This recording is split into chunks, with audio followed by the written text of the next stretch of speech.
안녕하세요. 두 아들을 홀로 키우고 있는 30대 후반 주부입니다. 자식을 낳아봐야 부모 마음 안다더니 제가 두 아들을 키우다 보니까 오만 가지 생각이 다 드네요. 커가는 아이들을 보면서 뿌듯하다가도 더 못해주는 게 미안하기도 했다가 아프기라도 하면 제가 다 못난 엄마 같아서 자책하곤 한답니다. 첫째를 키우고 나면 둘째부터는 그래도 한번 해봤던 육아라 수월할 줄 알았는데 어째 키울수록 첩첩산중이네요. 그래서 부모는 자식일 만큼은 전부 다 알 수 없다고 하나 봅니다. 근데 이런 말은 제 아빠가 더 공감하실 것 같아요. 눈에 넣어도 안 아플 막내딸 애지중지 키워서 시집 보냈더니 이혼하게 될 거라고는 아빠도 상상을 못 하셨을 겁니다. 제 이혼이지만 저만큼이나 아빠에게도 큰 충격이었을 거예요. 왜냐하면 제 전 남편은 정말로 머리 검은 짐승 같은 놈이었습니다. 사람이 배고프게 살다 갑자기 등 따뜻해지고 배부르면 천하라도 가진 듯 제멋대로 살게 된다고 하죠. 이런 말을 제가 뼈저리게 느끼게 될 줄은 예상 못했습니다. 물에 빠진 놈 건져놨더니 보따리 내놓으라고 소리치는 딱 그런 심보를 가진 사람이었어요. 이런 사람이랑 제가 아들을 둘이나 낳고 살고 있었다니 지금 생각해도 끔찍해요. 두 아들이 아빠란 인간을 보면서 뭘 배우겠어요? 그런데 지금 생각해보면 두 아들이 아빠 보고 배울 것도 없었어요. 아빠라는 인간을 봐야 뭘 보고 배울 텐데 사실 애들이 놀아달라고 해도 이 핑계 저 핑계 대면서 맨날 밖으로만 돌던 나쁜 아빠였습니다. 저는 늘 화목한 가정을 꿈꿨어요. 왜냐하면 중2 때 친어머니가 지병을 앓다가 돌아가시면서 어린 나이에 본의 아니게 큰 슬픔을 겪게 됐거든요. 그래도 자상한 아빠 덕에 금세 극복할 수 있었습니다. 제 위로 있던 큰오빠와 작은오빠도 여동생은 저 하나뿐이라 그런지 세심하게 챙겨줬습니다. 비록 어머니는 세상을 떠났지만 오빠들과 아빠 덕에 사랑 많이 받고 자랄 수 있었어요. 정말 어머니의 빈자리가 느껴지지 않도록 아빠가 노력 많이 하셨습니다. 저도 자라면서 아빠의 사랑을 잘 알기 때문에 늘 감사한 마음뿐이었고요. 아빠는 운동선수 출신이셨는데 산전수전 다 겪어서 그런지 단단한 분이셨죠. 정말 집안에 없어서는 안 될 기둥 같은 분이세요. 제가 사람 같지도 않은 전 남편이랑 살다가 이혼해 보니까 저희 아빠가 얼마나 대단한 분이셨는지 정말 뼈저리게 느낀 것도 있었어요. 아빠는 밑바닥부터 시작해서 현재는 직원 30명 정도 있는 건축업계 회사를 운영하고 계십니다.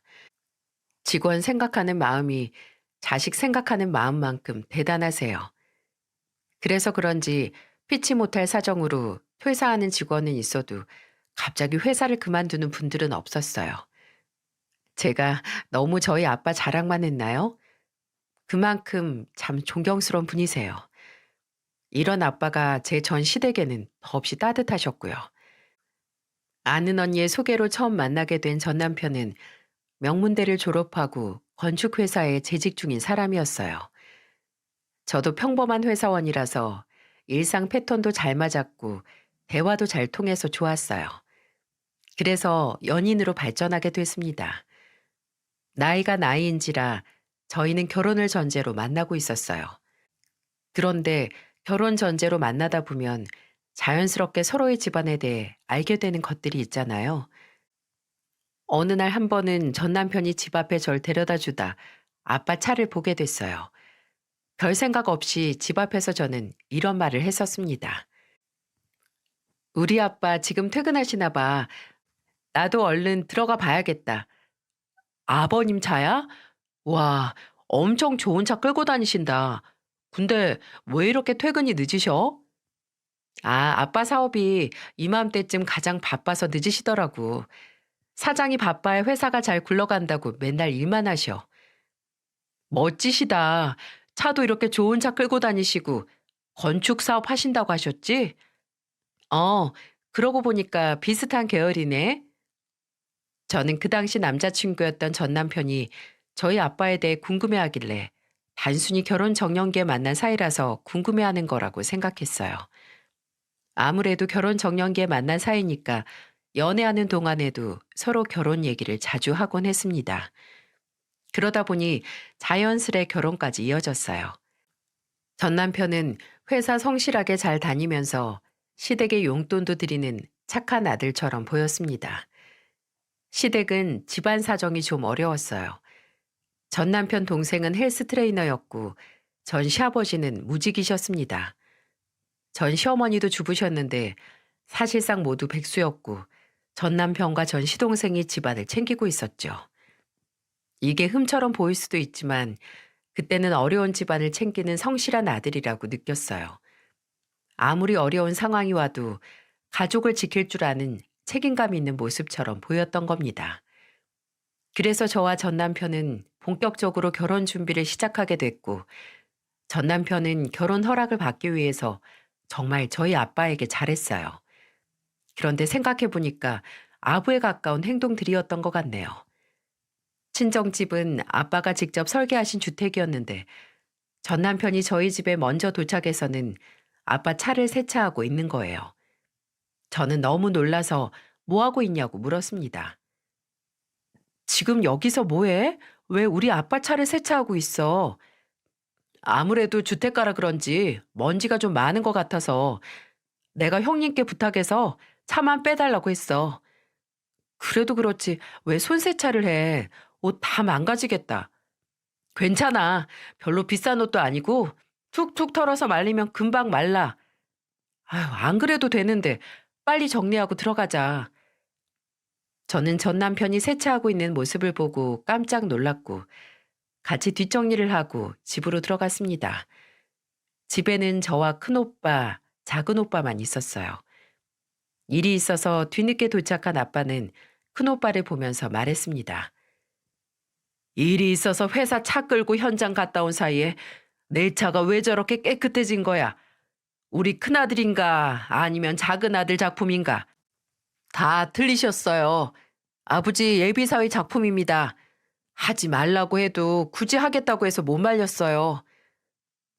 큰오빠는 전 남편이 열심히 했다면서 웃으며 말했어요.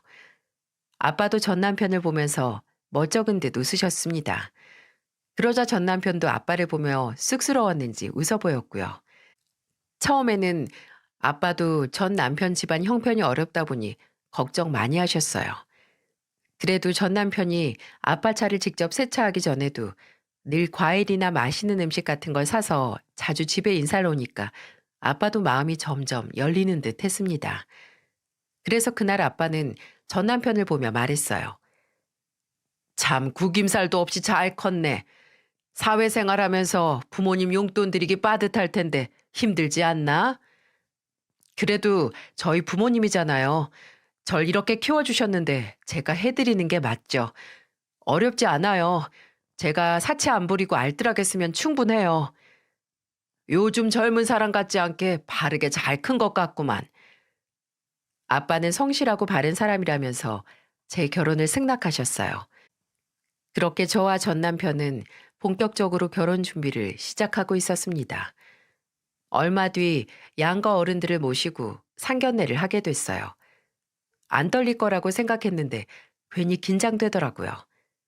식사를 마치고 차를 한 잔씩 마시는데 아빠는 전 시아버지를 보며 말했습니다.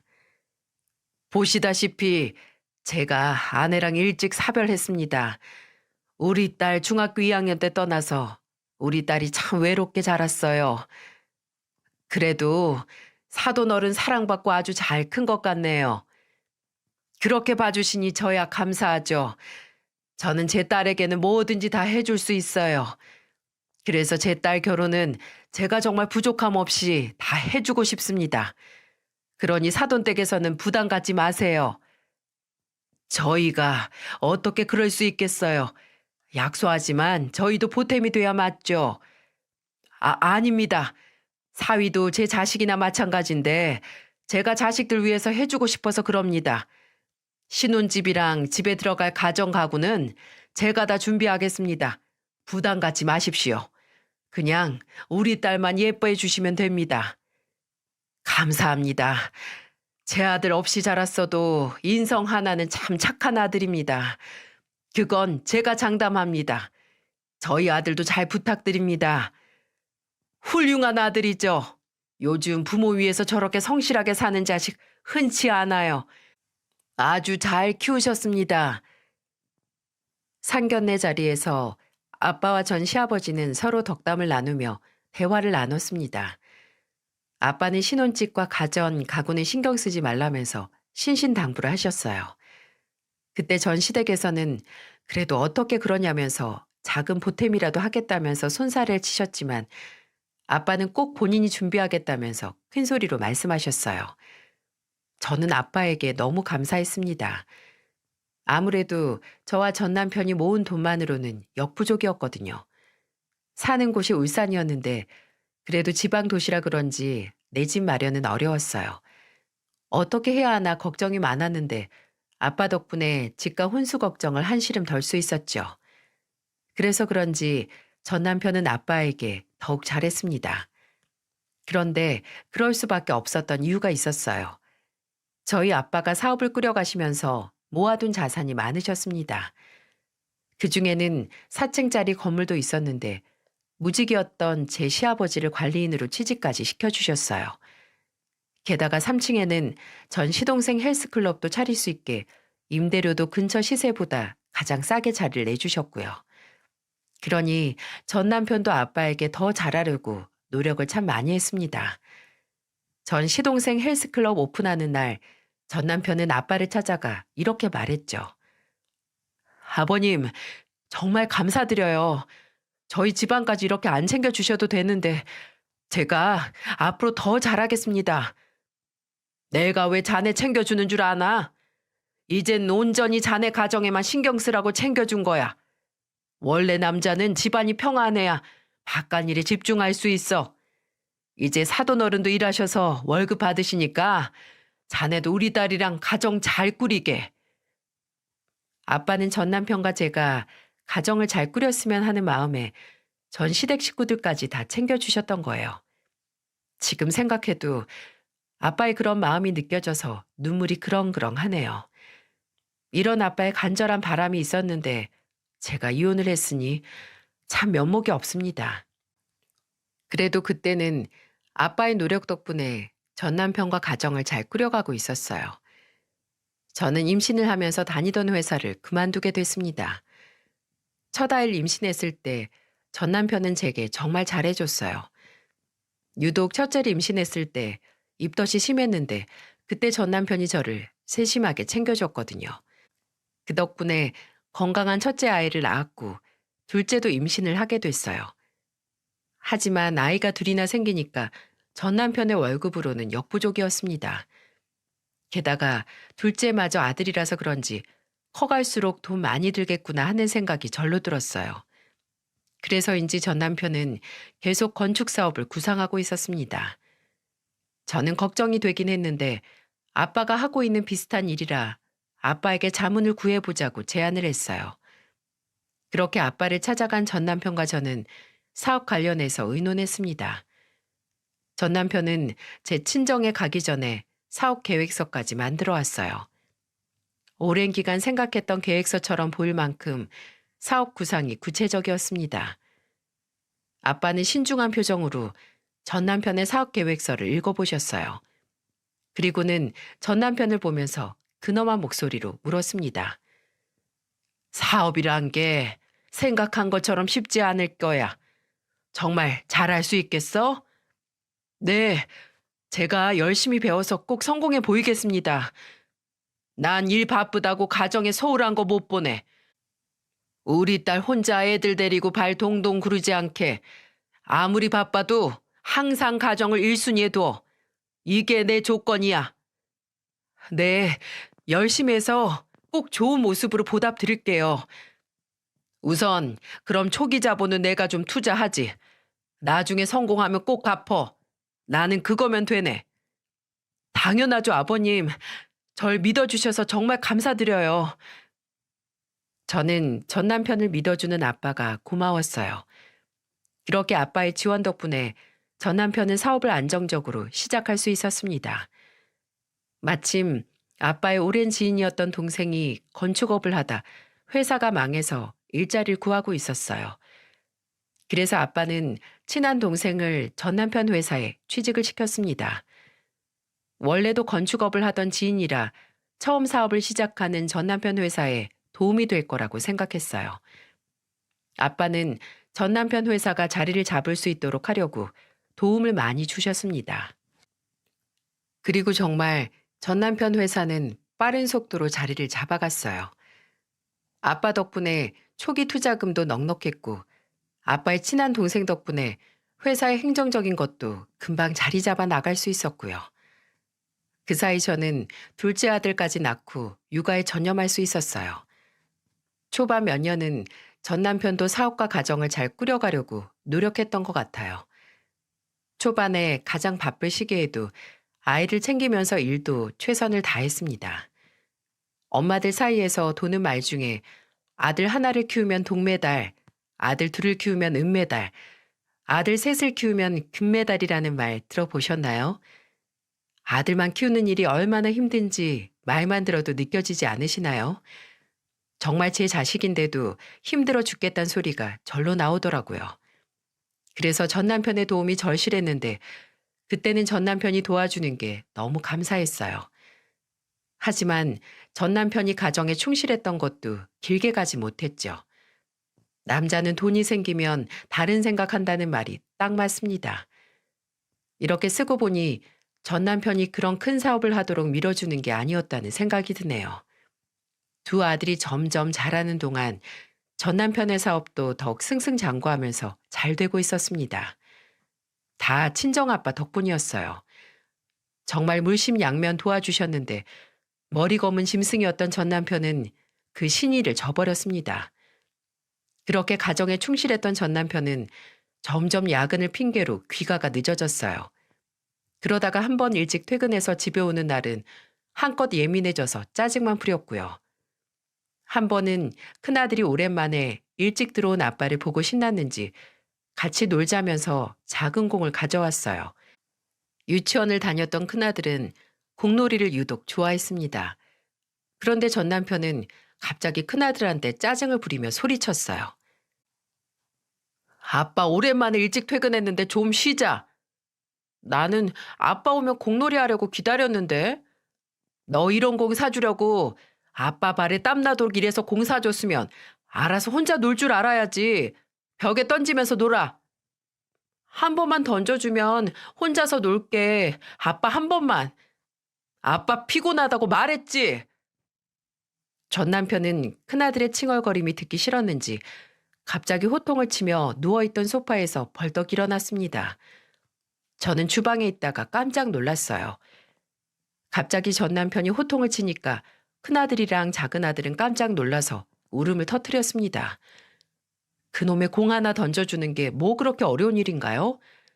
밖에서 축구를 하자는 것도 아니고 그냥 집안에서 공 좀 굴려달라는데 왜 그게 화날 일인지 이해가 안 갔습니다. 그래서 저는 전 남편을 보며 소리쳤어요.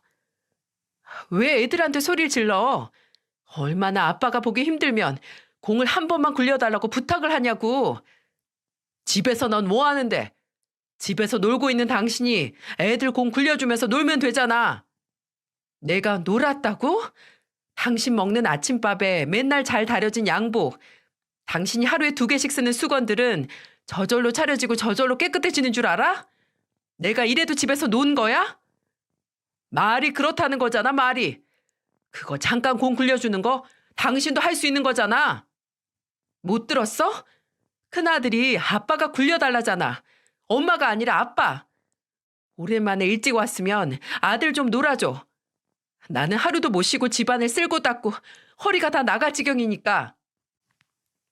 저는 우는 아들을 달래면서 전 남편을 보고 호통을 쳤습니다.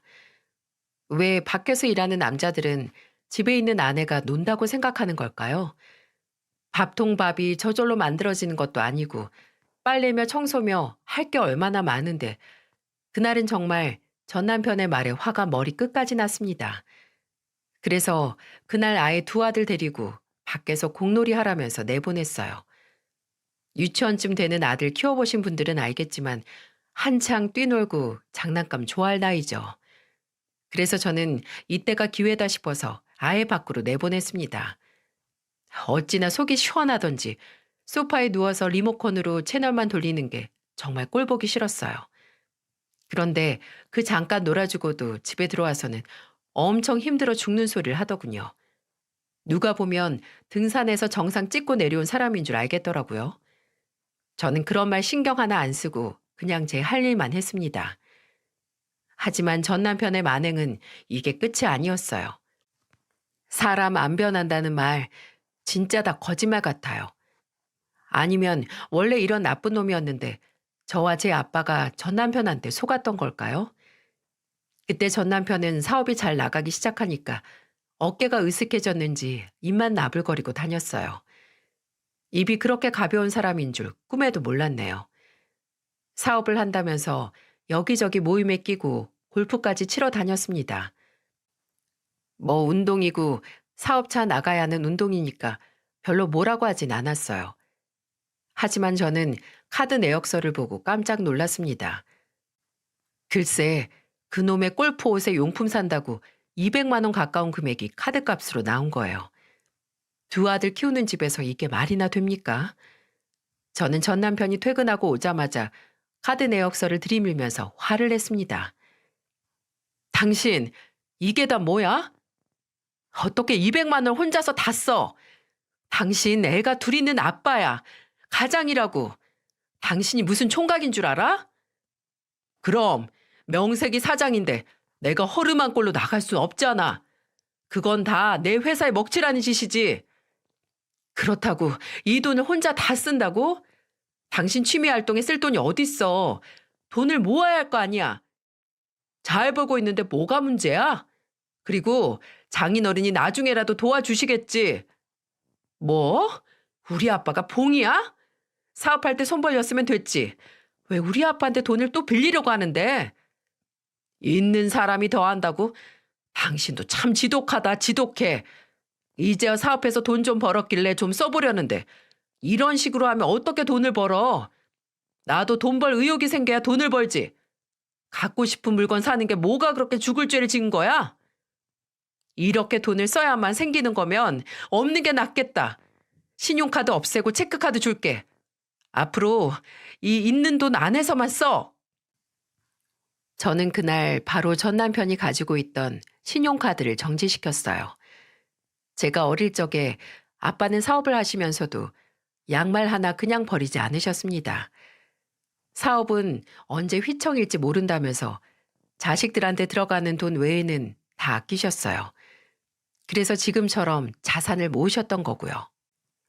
사람이 돈 좀 벌었다고 막 쓰면 어떻게 살겠습니까? 사업이 천년만년 잘 될 거라는 보장도 없는데 돈 좀 벌었다고 막 돈을 쓰는 모습이 이해가 안 갔어요.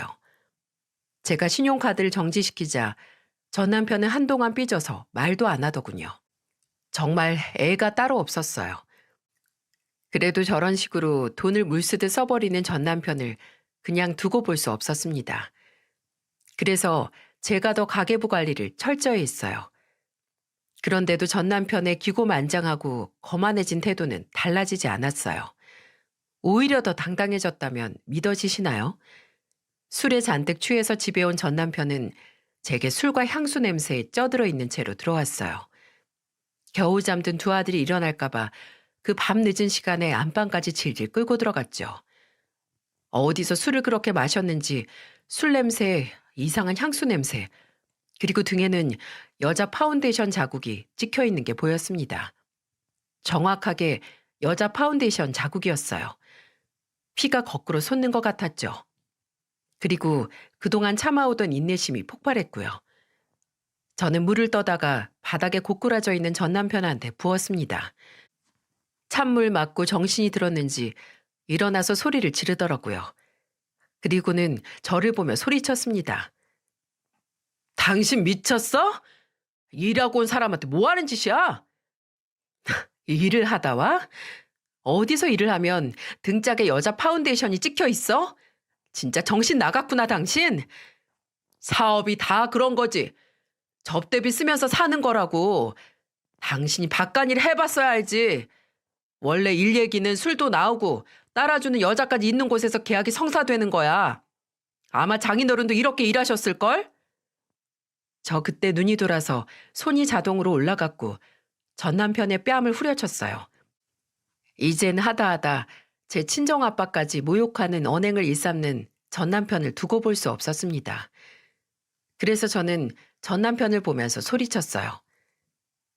꼭 실력 없는 사람들이 장비 탓하고 날씨 탓하고 환경 탓하더라. 당신 그동안 기회가 없어서 이만큼 못 살았던 게 아니라 그릇이 간장 종지만 하니까 그래서 그 정도밖에 못 살았던 거야. 돈 좀 버니까 눈 보고 신난 개처럼 사는 꼴 나는 내 두 눈 뜨고 못 봐. 당신 한 번 더 이런 짓 하면 나 당신 회사고 뭐고 다 가만 안 둘 거니까 똑바로 행동해. 저는 그때 전 남편 행동에 너무 화가 나서 이혼까지 생각하고 있었어요. 그렇게 성실했던 사람인데 이렇게 변하는 걸 보니까 제가 억정이 다 무너지는 듯 했어요. 사람을 잘못 봐도 한참 잘못 봤구나 싶었는데 되돌릴 수 없을 만큼 멀리 온 기분이었습니다. 하루하루가 지옥 같았어요. 그런데 이런 제 상황을 친정아빠에게 말할 수가 없더라고요.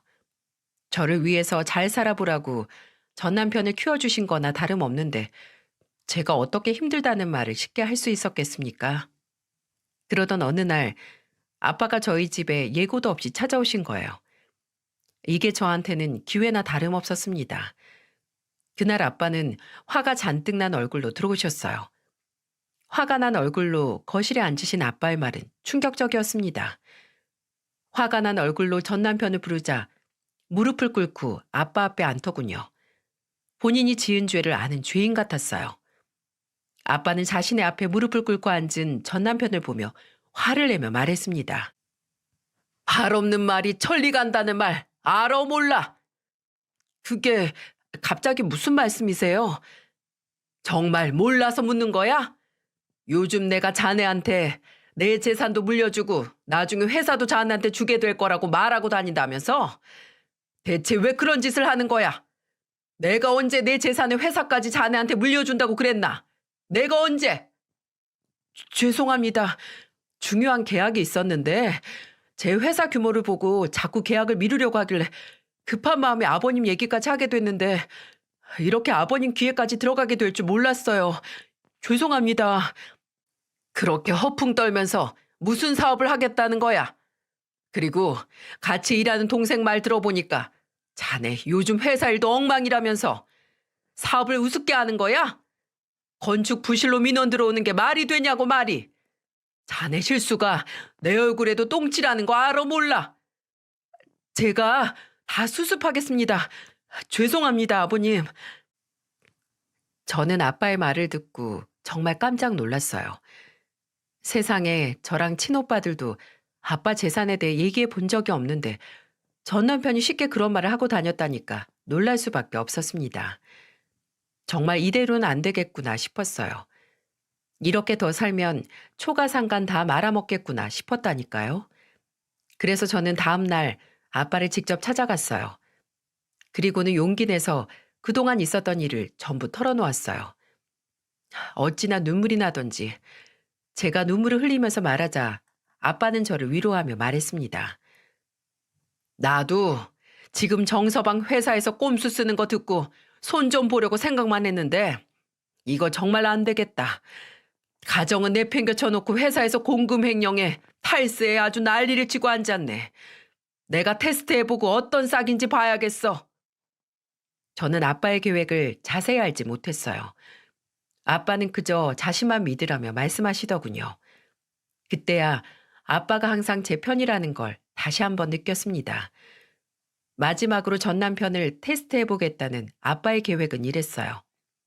갑자기 사업이 어려워진 척 하면서 전 남편한테 돈을 빌려보려는 계획이었어요.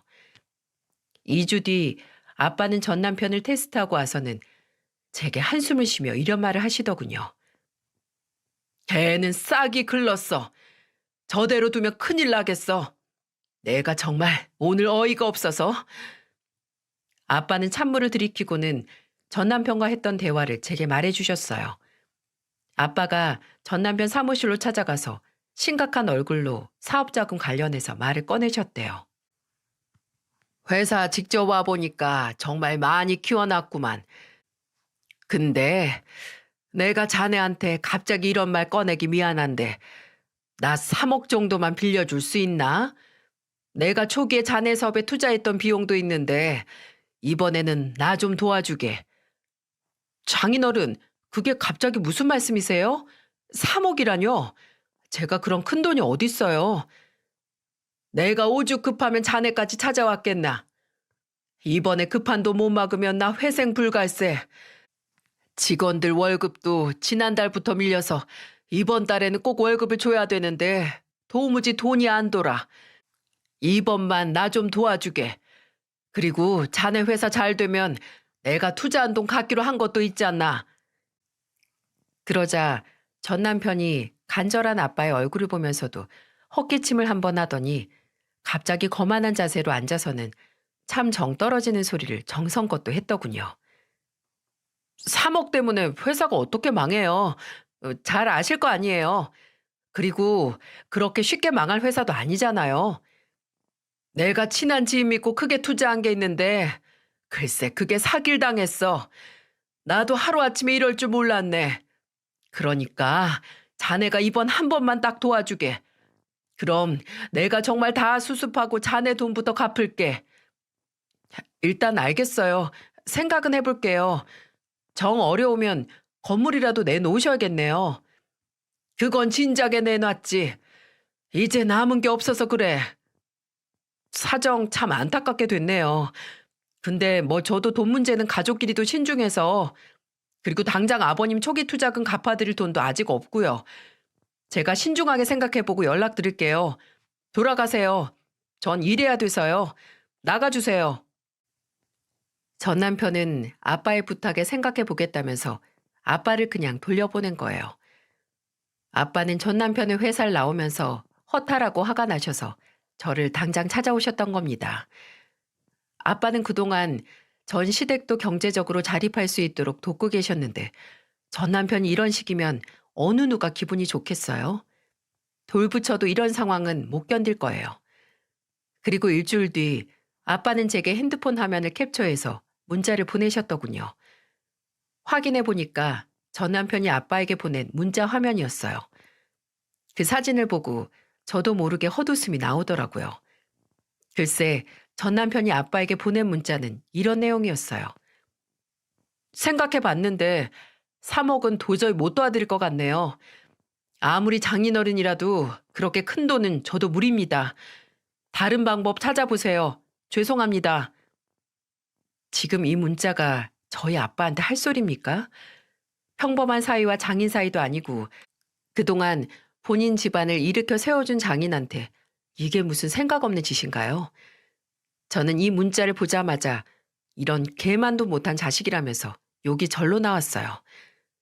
은혜도 모르고 까불어도 유분수지 정말 우라가 치밀었습니다. 그때 아빠는 제게 전화를 해서 이런 말씀을 하셨어요.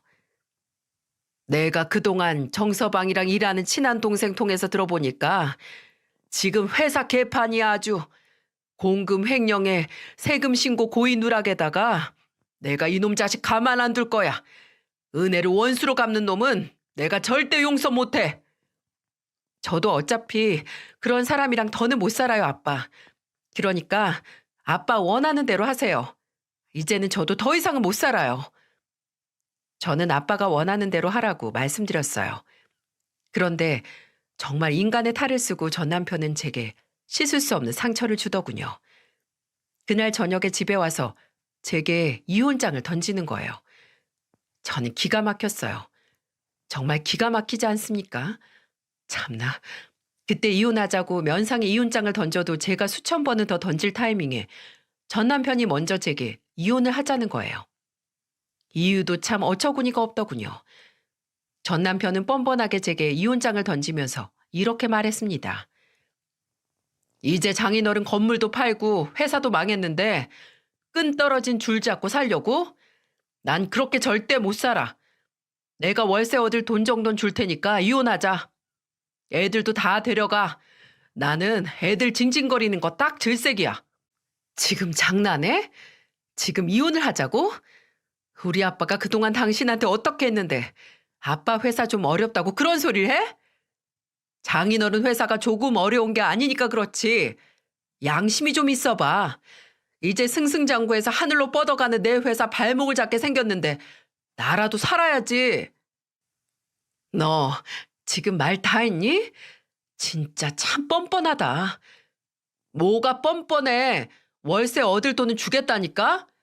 최소한 길거리에 나앉게 안 한다고. 그럼 내 할 도리는 끝난 거지. 그런 개소리 할 거면 당장 이 집에서 나가. 이 집도 우리 아빠가 해준 집이잖아. 당장 나가.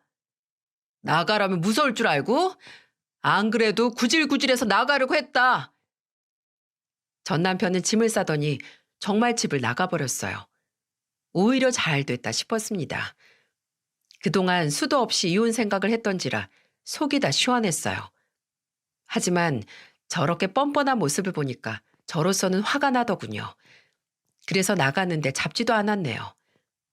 전 남편은 법대로 해보라면서 배째라 시기였어요. 저는 화가 나서 한 대 쥐어받고 싶었지만 앞으로 벌어질 일들이 더 많아서 비웃어줬습니다. 그리고 며칠 뒤 전 남편 회사는 그야말로 뿌리째 흔들리기 시작했어요. 아빠는 전 남편 회사 내 비리를 전부 자료로 만들어서 전 남편 거래처에 전부 뿌린 겁니다. 세금 탈세, 공금 횡령, 건축 부실 민원 등을 그야말로 전부 모아서 거래처에 확 돌린 거예요. 그걸 본 사람들이 전 남편 회사랑 마음 편히 일할 수 있었겠습니까? 안 그래도 전 남편 회사 일처리 별로라면서 말이 많았지만 저희 친정아빠 보고 참아오셨던 분들이에요. 그런데 전 남편 흠을 전부 모아서 아빠가 직접 뿌리니까 전부 계약을 해지하고 전 남편 회사에 소송을 걸기 시작한 겁니다. 그동안 아빠 지인들 덕에 매출 유지하면서 살던 전 남편 회사는 아빠의 입김 한 번에 흔들렸던 겁니다. 아빠가 만든 자료는 전 남편 회사에서 일했던 지인 통해서 받았던 자료로 만들었던 거라서 엄청 구체적이었어요. 그러니 모두가 믿을 수밖에 없었습니다. 그리고 전부 그럴 줄 알았다면서 전 남편 회사와 거래를 끊기 시작했어요. 들어보니까 소송 규모가 어마어마해 보였습니다. 그동안 아빠 오래도록 일하면서 신뢰를 쌓았던 지인들은 전 남편 회사가 별로였는데 다 아빠를 보면서 참아왔던 거예요. 그런데 아빠가 이제는 전 남편 회사를 두둔하지 않고 오히려 하나씩 꼬투리를 잡기 시작하니까 아빠를 통해서 연결됐던 업체들이 전부 다 참다 못해 소송을 하기 시작한 거죠. 게다가 건축 부실로 민원이 빗발치는 회사랑 누가 일하겠어요? 그야말로 회사가 송두리째 흔들리고 있었어요. 갑자기 벌어진 일에 당황했는지 전 남편은 친정아빠를 찾아왔더군요. 친정에 아빠와 같이 있던 저는 허둥지둥 달려온 전 남편을 보고 코웃음을 쳤습니다. 꽁무니 빠지게 달려오는 꼴이 웃기더라고요. 전 남편은 다짜고짜 아빠 바지가랑이를 붙들고 울기 시작했어요. 장인어른, 저한테 왜 이러세요? 지금 제 회사까지 망하게 할 작정이세요? 제가 3억 해드릴게요. 제발 제 회사 좀 살려주세요. 3억? 그걸 누구 코에 붙이나? 나 그 돈 필요 없네. 다 쇼야 쇼. 내 회사 아직 튼튼해. 자네 회사랑 레벨이 다른데 그렇게 쉽게 무너지겠나? 네? 그게 다 무슨 말씀이세요? 회사 어렵다면서요. 너 이럴 줄 알고 내가 다 테스트한 거야. 사업하게 판 만들어줬으면 하라는 일이나 잘했어야지. 그동안 일을 어떻게 했길래 이런 사단을 만들어? 죄송해요. 잘못했어요. 장인어른, 제발 한 번만요. 내가 머리 검은 짐승을 키웠지. 그 회사 초기 자본에 들어간 내 돈도 당장 뱉어내. 너 다른 소송도 많이 걸렸는데 나한테 줄 돈은 있어? 성공하면 내 돈부터 갚으라니까 헛짓거리나 하는 그런 놈을 내가 왜 도와주나? 또 뒤통수 맞고 싶어서 널 도와? 내가 총 맞았어? 당장 나가! 전 남편은 끝까지 아빠 다리를 붙들고 엉엉 울었어요. 그러면서 본인은 열심히 일한 죄밖에 없다면서 한 번만 살려달라면서 울고불고 매달렸습니다. 하지만 이미 본성을 다 봤는데 도와줄 수 있겠습니까? 그때 마침 집에 오던 작은 오빠는 거실에서 앞바다를 붙들고 울고불고 하는 전 남편을 보고 소리를 지르며 말했어요. 참 뻔뻔도 하네. 여기가 어디라고 찾아와? 죽으려면 혼자 죽어. 괜히 집안 시끄럽게 굴지 말고. 형님, 죄송해요. 제발 아버님 마음 좀 돌려주세요. 우리 아버지 마음 돌아가게 만든 사람이 너란 사람인데 내가 왜 도와? 그리고 내 동생한테 이혼하자고 했다며? 이제 남남인데 여기가 어디라고 와? 당장 나가. 형님, 아버님, 제발요. 제가 정말 죽을 죄를 지었어요. 전 남편을 끌어내려고 작은 오빠가 온 힘을 다했지만 꼼짝도 안 했어요. 그때 아빠는 서랍에 있던 사진을 꺼내서 전 남편 얼굴에 뿌렸습니다. 갑자기 뿌려진 사진을 한 장씩 본 전 남편은 얼굴이 사색이 되더라고요. 그리고 그 얼굴을 본 아빠는 전 남편을 보고 소리쳤어요. 그동안 술집 여자들한테 사다 준 명품 가방에 오피스텔 얻어줄 돈은 있고 처갓댁 어려울 때 도와줄 돈은 없다는 게 말이 되나? 내가 내 딸 가슴에 피 멍들까봐 이 사진만은 안 보여주려고 했는데 나쁜 자식아. 내가 우리 딸 너 같은 놈이랑 살게 하려고 귀하게 키운 줄 알아? 아버님, 제가 죽을 죄를 지었어요. 저 이대로 가면 정말 회사 문도 닫고 망해요. 한 번만 제발 살려주세요. 제발요. 내가 가만히 너 하고 싶은 대로 두니까 허수아비처럼 봤지? 천만에. 나는 이런 증거가 수두룩해. 앞으로 울산에서는 절대 사업 못하게 내 처절하게 밟아줄 거야. 저는 아빠가 모아둔 증거들을 보고는 경악을 했어요. 아들이 장난감 하나 사달라는 말 듣고도 뉘집 개가 짖나 싶게 무시하던 사람이 술집 여자한테는 명품백을 척척도 사다 줬더군요. 정말 기가 막히고 코가 막힐 일이었어요. 끝까지 아버님 소리를 하면서 안 나가려고 버티는 전 남편을 저는 옆에 있던 아빠 골프채를 들고 쫓아내버렸어요. 그러자 전 남편은 죽고 싶진 않았는지 엉덩이에 불붙은 송아지 마냥 도망쳤습니다. 정말 저런 걸 아빠라고 그동안 아빠 찾던 아들들이 불쌍했네요. 유치원에서 운동회를 해도 일 핑계대면서 한 번도 안 온 사람이었어요. 애들은 어릴 때 부모와 더 잘 놀아야 한다는데 그래서 저는 전 남편이 술집 여자들이랑 놀아났다는 사실에 더 기가 막혔어요. 결국 전 남편 회사는 파산하고 말았습니다. 그리고 전 남편은 업계에 안 좋은 소문까지 퍼져서 울산에서는 두 번 다시 사업의 사자도 못 내밀게 됐어요. 그동안 울산에서 몇십 년을 넘게 사업하며 회사를 키워오던 저희 아빠 우습게 보다가 큰 코 다친 거예요. 같은 업계에서 제대로 찍힌 전 남편이 돌아올 수 있겠나요? 일만 다시 못하는 게 아니라 집으로도 못 왔습니다. 저는 전 남편과 이혼 소송을 시작하고 양육권까지 전부 챙겨왔거든요. 아빠가 모아둔 술집을 다닌 증거를 모아서 이혼 소송도 걸고 위자료도 청구했습니다. 가정에 충실하지 않았던 죄도 달게 받게 하고 싶었어요. 그리고 전 남편은 같은 업계에서 다시 재기까지 못할 만큼 망가져버렸고요. 완전히 구제불능이 된 거죠. 그러자 전 시아버지가 저를 찾아오셨어요. 아이들과 살던 집으로 찾아와서 저에게 사과를 하셨습니다. 아휴, 못난 시댁 만나서 덕본 것도 없는데 내가 정말 미안하구나. 아들 잘못 키웠다.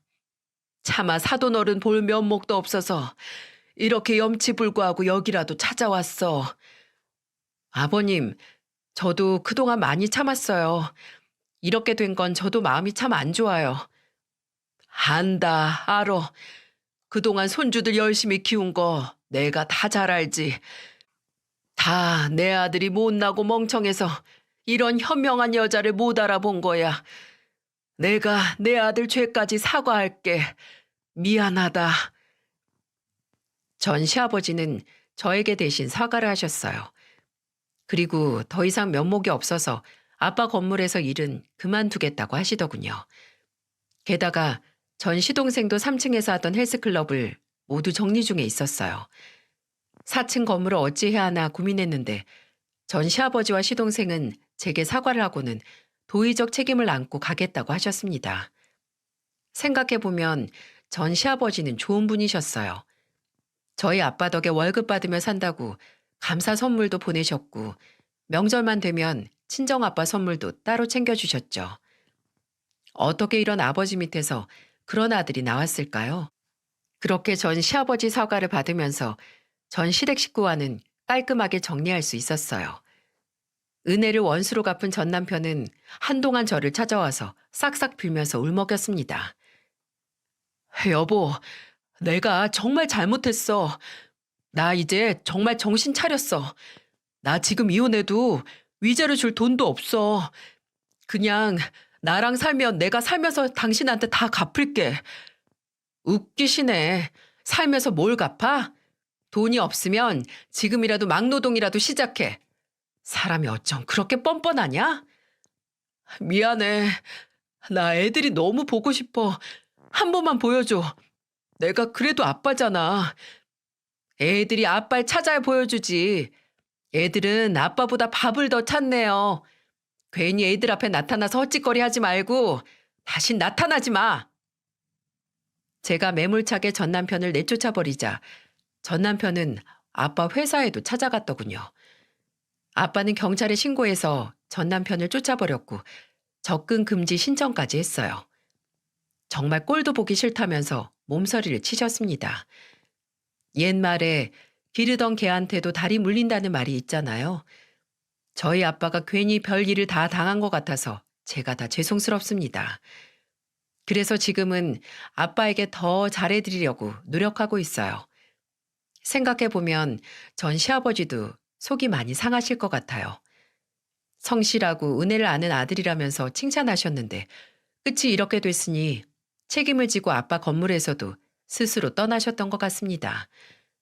마지막에는 저희 아빠에게 못난 아들 둔 아빠로서 죄송하다며 편지도 남기셨대요. 이것도 정말 불효 중에 불효네요.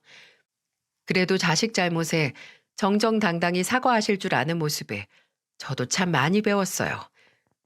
아빠도 전 시아버지 편지에 착잡한 표정을 지을 정도였습니다.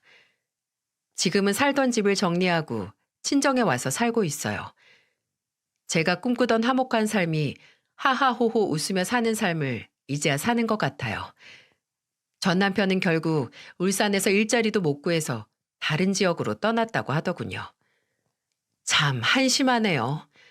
오히려 울산을 아예 떠났다고 하니까 속이 다 시원해졌어요.